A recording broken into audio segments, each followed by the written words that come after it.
Greetings, friends. Father John here. I want to take just a moment to say thank you again for all of your prayers and your support over these last few weeks as I was abroad in the Holy Land.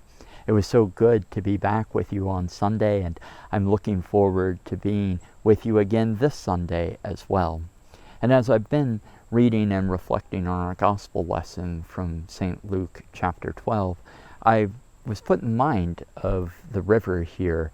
And I've come down on sort of along the shoreline of the Potomac, just down from Old Anglers Inn in Potomac.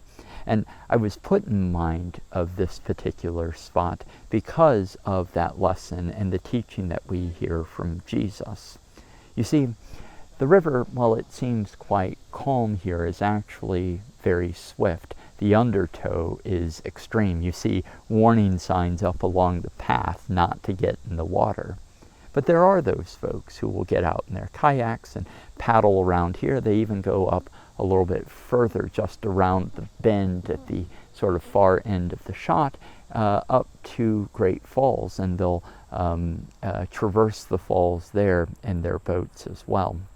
And the truth is that while the conditions here can be extreme, if you know how to pay attention to the signs, if you know how to be mindful of the circumstances and the realities around you, you're able to traverse them safely, or relatively safely.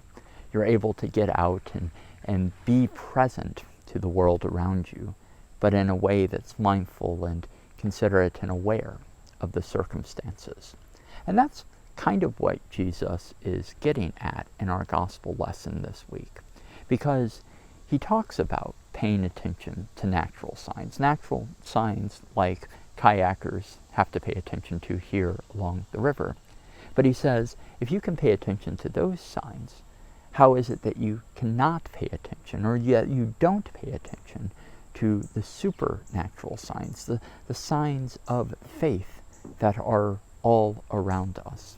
And I think that that's an important question for us to wrestle with this week, because we have, in the context of our present circumstances, signs all around us about how out of kilter and out of balance the world seems. Signs very similar to what Jesus is talking about in St. Luke chapter 12.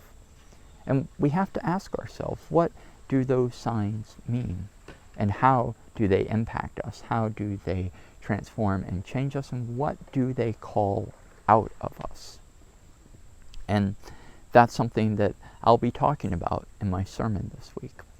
But I want to encourage you to think about that yourself, to think about the signs of imbalance that the world seems to be communicating right now, and how we are called to respond to that imbalance. What are the signs of faithfulness that we should be paying attention to? I'm also put in mind of that because of my recent travels.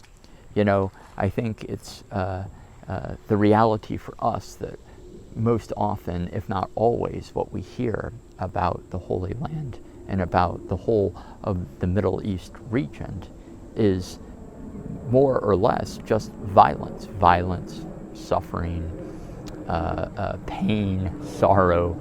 We don't hear the good things. We only hear the struggles. And yet, we have brothers and sisters throughout the region who live faithfully day in and day out and have a vitality of faith that we could learn from, a vitality of faith that can sometimes be lacking in our own context because of our own complacency. So as we hear Jesus' admonitions to us this week, I encourage all of us to think about what those signs are that we are being called to pay attention to. What are the signs of God's work in this world that we need to be ever more present to and to let transform us? Friends, thank you again for your prayers in these last several weeks, and I look forward to being with you this Sunday.